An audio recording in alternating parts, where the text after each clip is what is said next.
তথ্য সম্প্রচার উপদেষ্টা মোহাম্মদ মাহফুজ আলম এবং স্থানীয় সরকার, পল্লী উন্নয়ন, সমবায় মন্ত্রণালয় এবং যুব ক্রীড়া মন্ত্রণালয়ের উপদেষ্টা আসিফ মাহমুদ সজীব ভুইয়া আজ বিকেল 5টা নাগাদ প্রধান উপদেষ্টা প্রফেসর মোহাম্মদ ইউনূসের কাছে তাদের পদত্যাগপত্র জমা দিয়েছেন। উপদেষ্টারা রাষ্ট্রীয় অতিথি ভবন যমুনায় উপস্থিত হয়ে পদত্যাগপত্র জমা দিলে প্রধান উপদেষ্টা তা গ্রহণ করেন।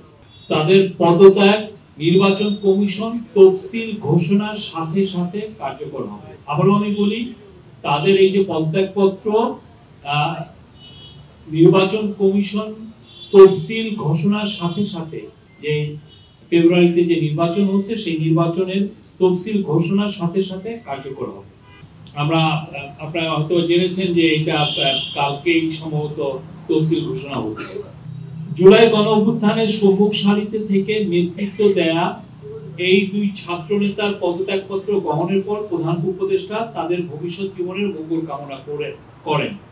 তিনি বলেন, আমি কোট অভ্যুত্থানের নেতৃত্ব দিয়ে তোমরা যেভাবে জাতিকে ফ্যাসিবাদী শাসন থেকে মুক্তির পথে অবদান রেখেছ তা জাতি মনে রাখবে।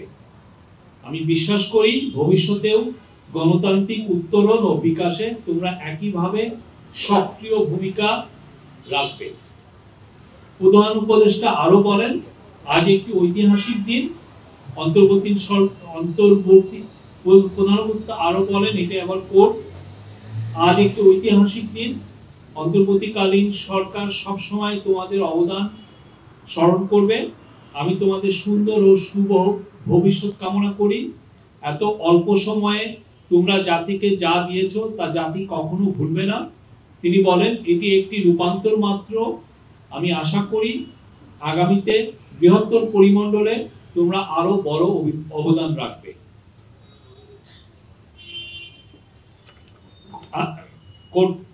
আবার নিজেদের কর্মের মাধ্যমে দেশের মঙ্গলে নিয়োজিত থাকার আহ্বান জানিয়ে দুই ছাত্রদের উদ্দেশ্যে প্রধান উপদেষ্টা আরো বলেন, সরকারে থেকে যে অভিজ্ঞতা তোমরা অর্জন করেছো তা ভবিষ্যৎ জীবনে অবশ্যই কাজে লাগাতে হবে। আমরা সরকারের তরফ থেকে সবসময় একই কথা বলছি, নির্বাচন ফেব্রুয়ারির প্রথমার্ধে হবে। আমাদের সরকার বলছে, এবং আমরা যখন গ্রামে বা বিভিন্ন ডিস্ট্রিক্ট টাউনে যাই আমরা দেখেছি সেখানেও নির্বাচনের জোয়ার বইছে। কিন্তু সমস্যা হয়েছে যে কিছু কিছু তথাকথিত কমেন্টেটর যারা ইউটিউবে বা বিভিন্ন টিভিতে বসে এই কনফিউশনগুলো ছড়িয়েছে, হ্যাঁ, তাদের মধ্যে তথাকথিত কিছু সিনিয়র সাংবাদিকও আছেন।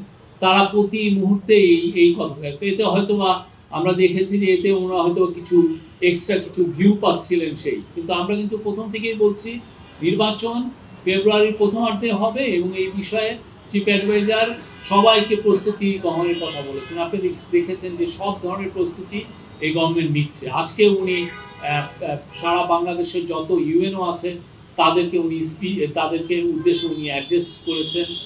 উনি নির্বাচনের গুরুত্ব আবারও বলেছেন এবং এটা যে ঐতিহাসিক এবং স্মরণীয় নির্বাচন এই বিষয়ে সবাইকে বলেছেন যে এই বিষয়টা খেয়াল রাখতে হবে। আমরা অলরেডি অনেক জায়গায় প্রচারণা দেখছি, মানুষের মধ্যে